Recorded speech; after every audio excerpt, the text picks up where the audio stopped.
Alright, so all these people with these addictions and families that take care of them, they all got their opinions about what I should be doing, not paying any attention to the fact that there's only one of me. I don't have drugs as a fucking crutch. I don't have a family who's going to take care of me when things get rough. They don't give a shit. My mom wanted normal kids.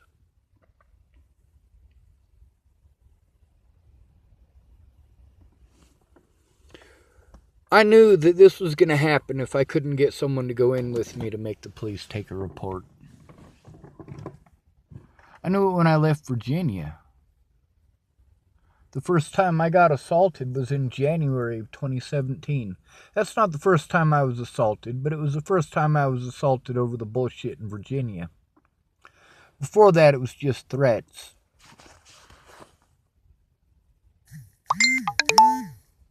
Alicia has absolutely no remorse for the things that she did. She destroyed more lives than just her sister's. More lives than just mine.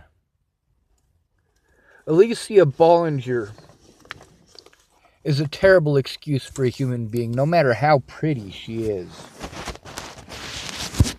I've already proven that these people decided who was right and who was wrong based on looks, gender, and money.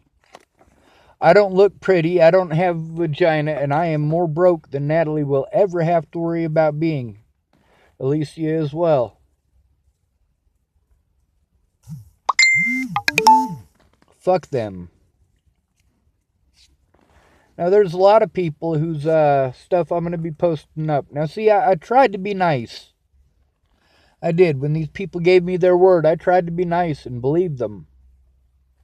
But when they showed me their true colors, Alicia, you might remember those words, right?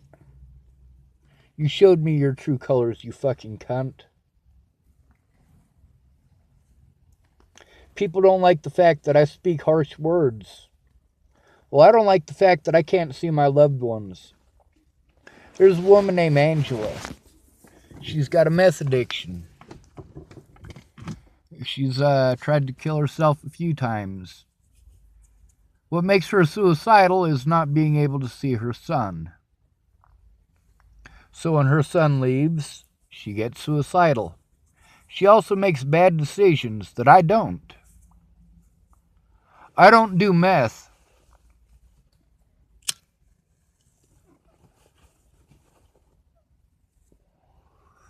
So Angela, she gets to see her son. So she doesn't end up feeling the way that I do. Jamie Curtis gets to see her son. Alicia gets to see her loved ones. Rabbit gets to see familiar faces too. So does my mom. So does my little sister. I don't. When I needed my family in my corner, they ignored me. Outright treated me like shit. So here's how going to my grandmother's funeral went. I found out from my Aunt Mary that my grandma had died, my mother's mother. She was the only person in my family who ever was family. She went senile over a decade ago. She kept calling me Brian. That's my grandfather's name.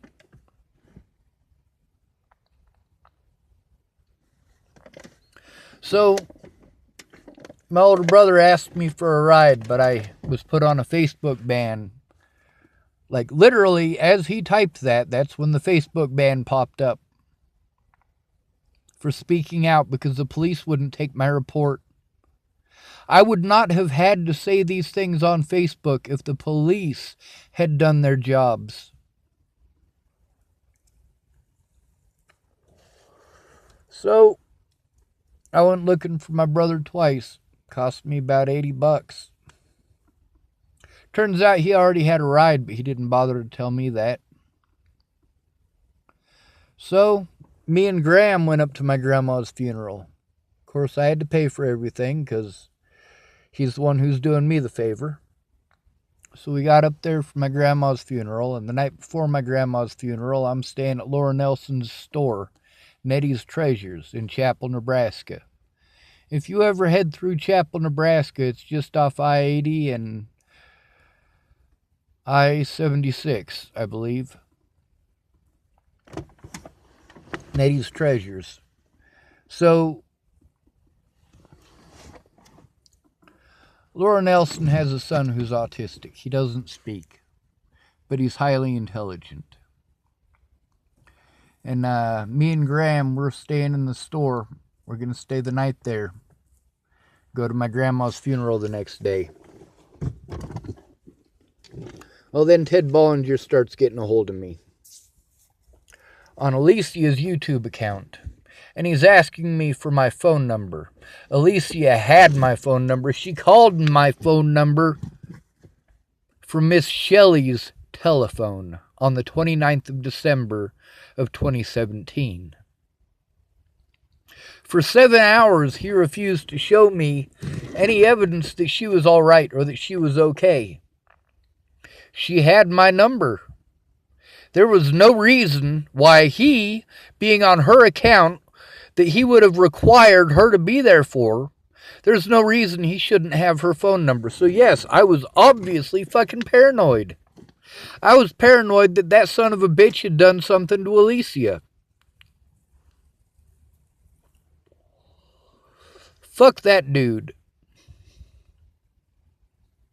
So I called 911.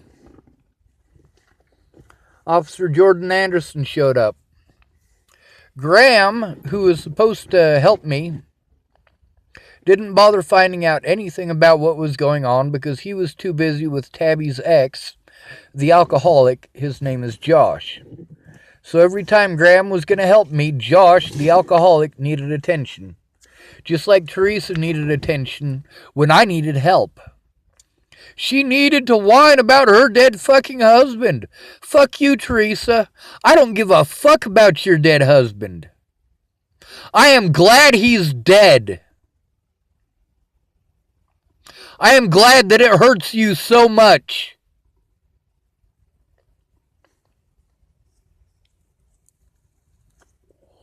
Do you know why? Because when your husband died, I fucking listened to you.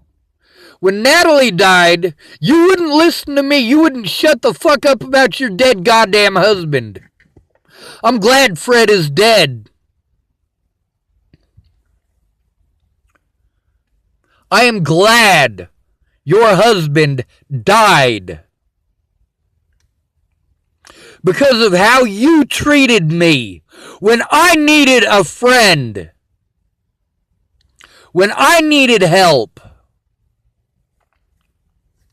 So, I'm at my grandma's funeral the night before. All this shit's going on. Jordan Anderson doesn't take a report. He doesn't take it seriously.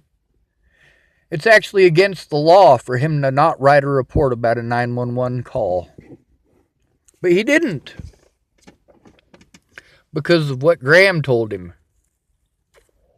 He said, is this one of those things where you just need somebody to listen? Graham said, yeah, go with the grace of God. Fuck your God, Graham! Fuck your God!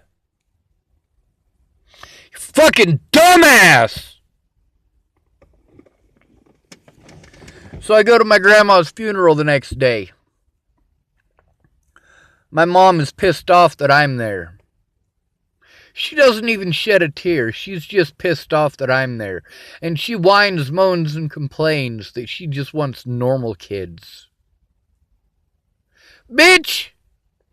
You got no room to talk about normal, you fucking backstabbing goddamn cunt. All 4 of your kids have been locked up for shit that you did, Angela. So, they didn't want to pay an extra hour to have, the machine that was burying my grandma finished the job, so I finished it. After everybody left, I finished burying my grandma. We went back to the house. My older brother was recovering from fucking meth. He went and passed out next to the railroad tracks. Not even 25 feet from where I had tried to kill myself there about 10 years earlier. He's got his paraphernalia out right next to him. My mom doesn't want to deal with him. She's pissed off that I'm there. And Eric is the golden fucking child. He gets to do whatever he wants. He's the one who's violent. He's the one that runs around beating people up. She doesn't want to deal with him, so she sends me over there. Michael's not going to deal with him. Tara's not going to deal with him. Because he's a fucking druggy asshole. So I did it. Laura Nelson could have spoken up, but she didn't. These people could have stayed in contact with me, but they didn't. That's the reason that I stream out on Facebook. I have no real fucking friends. None. They all threw me away. None of them have time for me. When you care about somebody, you make time. When Natalie told me she was going to kill herself, and then she tried, I made the fucking time.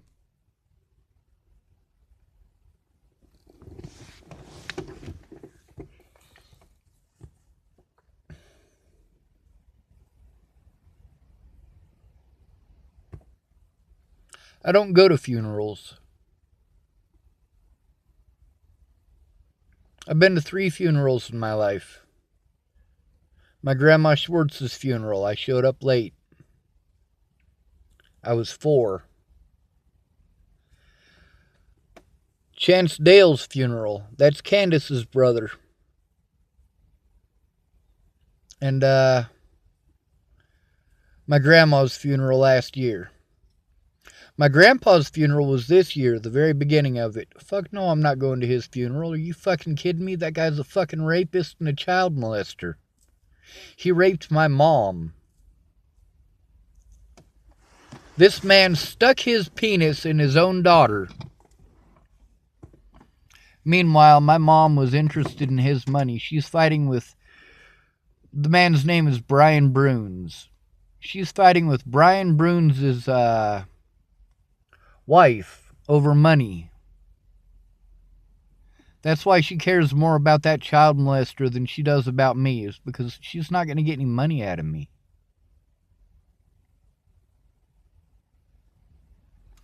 The least these people could do is be honest. My mom told me that she thinks liars are worse than murderers.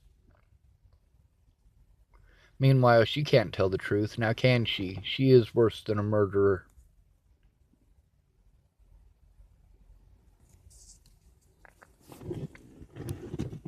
When I kill myself, it won't be because of what these people did to me. It'll be what you didn't do. The fact that you didn't have time. The fact that you didn't care. The fact that you chose to destroy me as a human being. Catherine Beata-Valles. She lives in Texas. She was going to help. Then one day, out of the blue, she just decided she was going to send me some mean texts and cut me off before I could even respond. I didn't even get the chance to defend myself.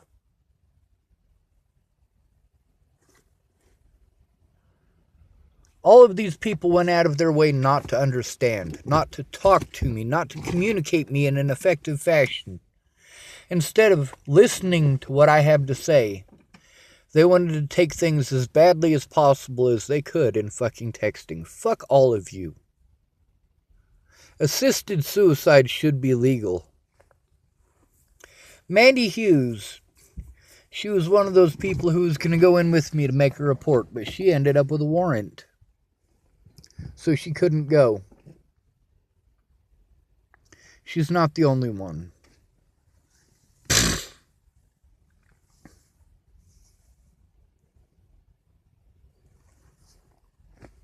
See, people don't want to admit that they fuck up too.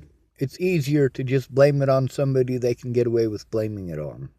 It must be Sean's fault. It must be Sean's fault. It must be Sean's fault. Fuck you, Alicia. Alicia Bollinger, you will never hear the end of it from me. Not ever.